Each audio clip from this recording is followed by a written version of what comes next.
The AFC owns a monopoly on the elite quarterbacks in the NFL, with the sole exception of Jalen Hurts, who is the quarterback of the Eagles in the NFC.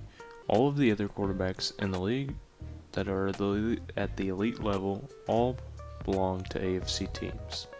How did Jalen Hurts and the Eagles come to obtain the only elite quarterback in the entire division? Well, they did a couple of things different from other franchises in their division. Pick in the 2020 NFL Draft, the Philadelphia Eagles select Jalen Hurts, quarterback. The Eagles and Jalen Hurts did two things different from the rest of the NFC teams. One, they drafted Jalen Hurts very high, which a lot of other NFC teams have been reluctant to do in the past couple of years. And second, they decided to go ahead and bench Carson Wentz in favor for Jalen Hurts and give him the keys to the franchise.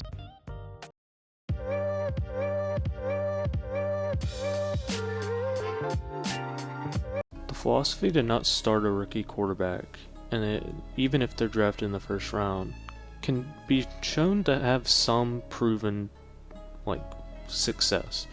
You have guys like Aaron Rodgers and Patrick Mahomes who started little to none in their first season, but were given the keys to their franchises early on in their careers. The same cannot be said for Trey Lance and Jordan Love, who combined between them have 5 starts. Jalen Hurts in his rookie season had 4.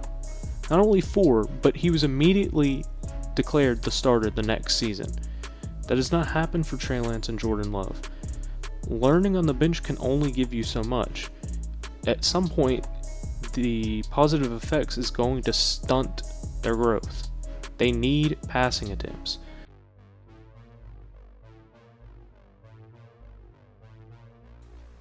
The Saints, the Cowboys, the Giants, and the Vikings have all needed a quarterback for at least a couple of years, and none of them have gone out of their way. I believe that the Saints have had the worst options at quarterback out of the 4 teams, so we'll start there. Since Drew Brees retired in 2020, they have rolled out quarterbacks that have not hit the mark at all. They rolled out Taysom Hill, Jameis Winston, Trevor Siemian, and Andy Dalton. 4 quarterbacks that are much better being bridge or backup quarterbacks. And recently, they just signed Derek Carr to a 4-year contract. He's a 32-year-old. The Saints are not trying to win. The Saints need to reevaluate what they're doing. They're in the weakest division in the entire NFL, and they're actively trying not to win games. Now going on to Daniel Jones and the Giants. I'm a little upset with the Giants. They made the playoffs last year, even upsetting the frauds in the Vikings. But then they went ahead and committed themselves to Daniel Jones. This was the perfect time to get out of the Daniel Jones experiment. Over the last 5 years, he's not shown you any real rapid improvement. I do not believe that the New York Giants are trying to win. It may be a little premature to say that the Cowboys are content with staying with mid. Dak Prescott has shown and proven that he's pretty safe with the ball, but last year after he injured his thumb, he led the league in interceptions. It's possible he can bounce back, but this is his year 30 season. How long are the Dallas Cowboys willing to wait for Dak Prescott or their team in general to make a deep run? Kirk Cousins in his career has often been a point of contention for many fans. Some argue that he's statistically a Hall of Famer, and others argue that he is the embodiment of average. I think I'm definitely in the latter group, especially after last season. I believe that we saw the worst 13-3 team ever. The Vikings went 13-3, and it was probably the least deserved. Not only that, they proved it in the playoffs when they lost to a relatively weak New York Giants team. Mentioned, we don't make mistakes. We have happy accidents. Yeah, they wrote me off. I ain't right back though. That's the problem. These words from Geno Smith not only ring true for him and the Seahawks, but also Jared Goff and the Lions. Both teams are uniquely in a similar spot. Not only did they both end up with the same record this last season, they both had top 10 offenses, and both of them ended up with top 10 draft picks that weren't originally theirs. They also both traded away their franchise quarterback and started with a new face under center.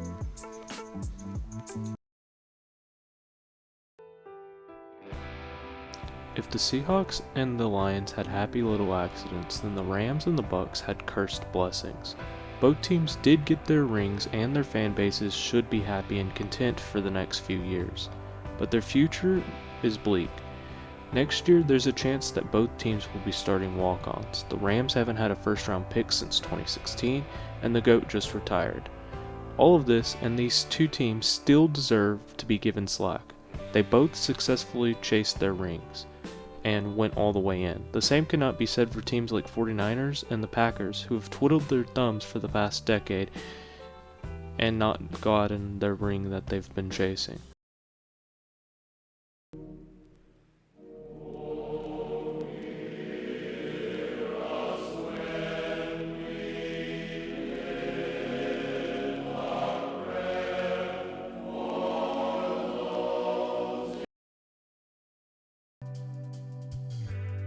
Since Kirk Cousins left in free agency back in 2018, the Washington Redacted Football Commanders have shelled out 12 different starting quarterbacks. This is the most in the NFL by a hefty amount, and points to how poorly ran the franchise is. Those 12 starters are a mix of NFL journeymen and 2 rookies who aren't given enough time to play. Heading into next year, the Commanders have placed their trust in a 5th-round rookie, Sam Howell, who only got to start 1 game last season. This is similar to the Falcons, who will be starting Desmond Ridder. Neither of these guys have significant playing time, and they are young. But considering the track record with the young quarterbacks that have played with these two teams, I'm not overly optimistic. At the end of the day, these two guys could prove themselves to be quality, capable starters. But let's see if they even get enough playing time to test that. The Bears tried their hardest to match the mold of every other NFC team by not starting their rookie quarterback. If it wasn't for a Week 2 injury to Andy Dalton, it's possible Fields would have still only had 1 season of playing time. Fields so far has gotten 25 starts under his belt and is going into his age 24 season. Despite breaking Vic's rushing record, there are still some serious concerns around Fields' development and the Bears as a team. For starters, Fields has still not surpassed 3,000 passing yards. Last year he ended with 2,242, which if you divide by games played, which is 15, it only ends up about 150 yards per game, meaning Fields and Chicago rank dead last. This is concerning but not an immediate death sentence. I'll be the first to say that I do not trust Chicago as any sane person shouldn't. Ryan Poles and the rest of the front office still need to prove to the NFL and the NFC North that they are a serious threat. Although trading down from 1 to 9 with the Panthers was a decent move, and acquiring DJ Moore and drafting Darnell Wright are all moves going in the right direction, they still need to prove that they can successfully field a good team. The Panthers, like a few other NFC teams, have relied on journeymen ever since their franchise quarterback retired or left, or in the case with Cam Newton, left, came back, and left again.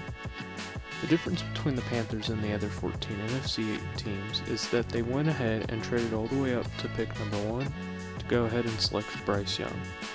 So what can Carolina do to ensure that he's a successful quarterback? First, they need to start Bryce Young almost no matter what. Experience is key. And the second is to adjust the playbook to his playing style, like how the Eagles did with Jalen Hurts or Mahomes with the Chiefs. Panthers have taken the first step in rebuilding their franchise, and now they need to follow through and stay committed to Bryce Young. And who knows, maybe next year he'll be the second best NFC quarterback.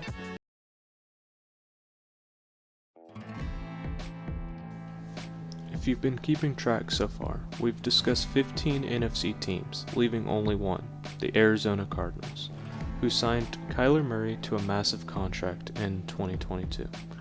In Week Week 13 of the 2022 season, he tore his ACL. This places Murray and the Cardinals in an odd predicament.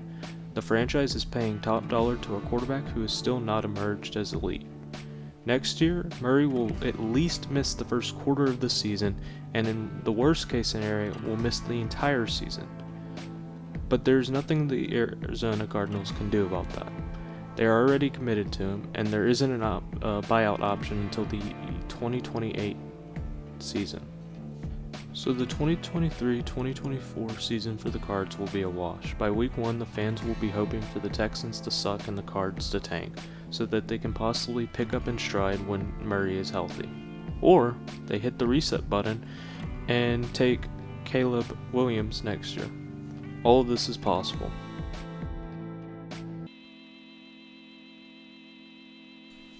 So to answer the question, why is Jalen Hurts the only elite quarterback in the NFC?